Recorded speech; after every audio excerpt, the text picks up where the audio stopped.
si Kaloy. Ano po ba yung pakiramdam niyo? Eh, dapat nga sana masaya, kaso nadismaya ako. Di kami pinayagan pumunta doon. Ang pupunta na nga, ang susundo lang daw, si President at saka mga piling-piling media. Yun. Kaya imbis na masaya sana kami lahat, nadismaya kami. Dahil naka-ready na kami na sa pagsalubong eh.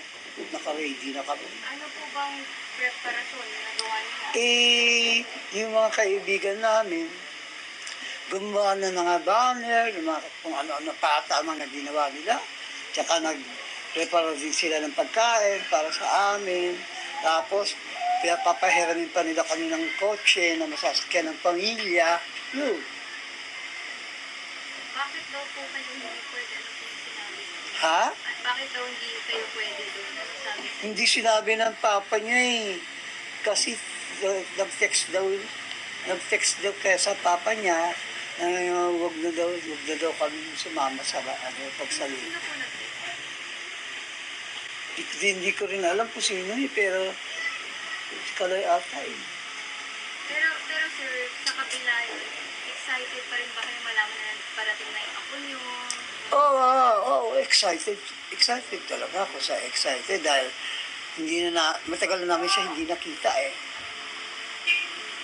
Pero lolo, di ba hindi man kayo makasama mamaya sa salubong? Di ba may parada po bukas? Oo. At dadaan daw po dyan sa may Adriatico. Ay, naku, wala pa yung oras ng siguro mga 1 hour or 2 hours before, nandun na ako or kami lahat.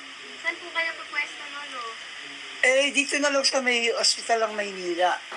Kasi, sa may Ross Boulevard yun, yung ospital ng Maynila. Although, dito daw magsisimula sa Cultural Center ata, pwede din kaming pumunta doon sa talagang pag-uumpisahan dahil malapit lang din naman yun dito eh, walking distance. Pero lolo, di ba dito sa may Leverisa din halos dadaan eh? Kasi may part na sa Adriatico. So, yung bukana ng Leverisa, may balak ba kayo pumunta din doon, mag-abang doon? Oo, kung saan mas malapit, siguro doon na lang kami. Pero kung hindi naman mabilis yung motorcade, maaari kami sumunod na hanggat di pa kami pagod. Gaano ba ka-importante yun sa iyo na makita siya kahit masulyapan niyo mula sa motorcade lolo? Ay talagang minimiti talaga namin makita siya, lalong-lalo na kung nakakasama pa. Talagang gustong-gusto namin. Dahil matagal na namin siya hindi nakasama.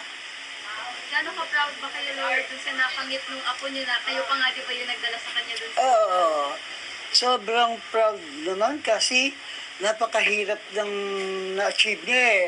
Hindi talagang, Diyos ko, lalaking bansa ang kinalaban, hindi mo sa patakalan. Isang maliit na bansa ang makakatalo sa kanila.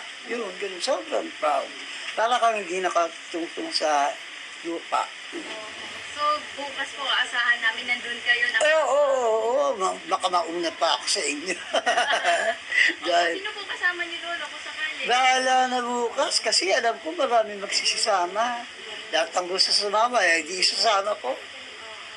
Lahat yan yung mga kapitbahay namin magsisisama din.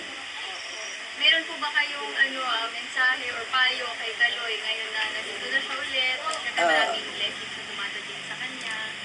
Naku, sana Kaloy, huwag kang maapektuhan ng katanyagan mo ngayon dahil normally, mga nakakatanggap ng ganyang karangalan, lumalaki ang ulo.